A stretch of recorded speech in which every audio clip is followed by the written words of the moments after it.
മനസ്സിലായി ഒന്ന് രണ്ട് പ്രാവശ്യം കണ്ടിട്ടുള്ളൂ. ഗായച്ചാനെ അറിയത്തില്ലേ?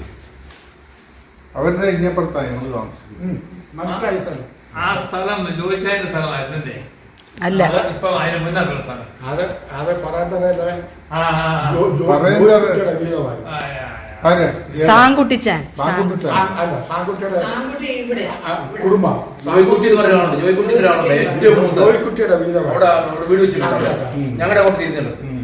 അവിടെ ഇപ്പം ചുമ്മാ കിടക്കുക, വെള്ളം കയറുന്ന പ്രദേശമാണ്. വാടക കൊടുത്തു, വാടക താമസിക്കുന്നു. അതാണ് കൈത്തോട്ടാപ്പടി.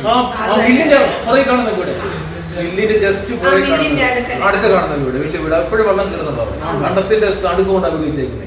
അപ്പൊ എപ്പോഴും വെള്ളം കയറും, നല്ല വെള്ളത്തിന്റെ വെള്ളം കയറും. അത് സ്ഥലത്തിനായിട്ട് വെച്ചിരിക്കും. അവിടെ വീടൊന്നും അവിടെ പേരൊക്കെ താമസിക്കുന്നുണ്ട്. വലിയ വീടാ, വലിയ വീടൊക്കെ. അവിടെ വർഷോപ്പുകാരൻ ഇവിടെ മക്കൾ എത്ര പേരാ? ഗോപിയാണ്. രണ്ടുപേര് മോളോ?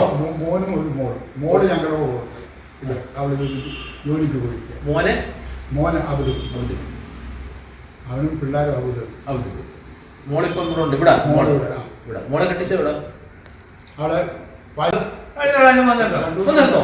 ഇവിടെ വന്നിരുന്നോ? രണ്ടുപേരും വന്നു. ഓ എവിടെ?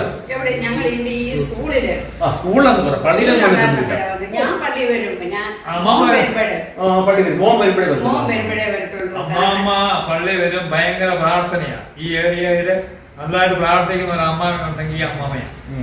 ഇപ്പൊ എനിക്ക് ഞാൻ വീണു, കൈ ഇങ്ങനെ മുട്ടിയാണ് ഇവിടെ ഈ അപ്രവശ്യത്തെ ഞാൻ രാത്രി ഇങ്ങനെ ആരോടൊക്കെ വന്നു കഥ പറഞ്ഞൊക്കെ പോയി കഴിയുമ്പോഴത്തെ നേരെ നമുക്ക് സന്ധ്യ കഴിഞ്ഞു. ഞാൻ കുളിച്ചപ്പോ എന്നാ വാതിലോട്ട് ചെന്ന് പുറവശം വാതിൽ അങ്ങോട്ട് തുറന്ന് തോർത്ത് അങ്ങോട്ട് ഇടാൻ അങ്ങോട്ട് കഥകളോട്ട് ഇടത്തെ കൈ പിടിച്ച് വലത്തെ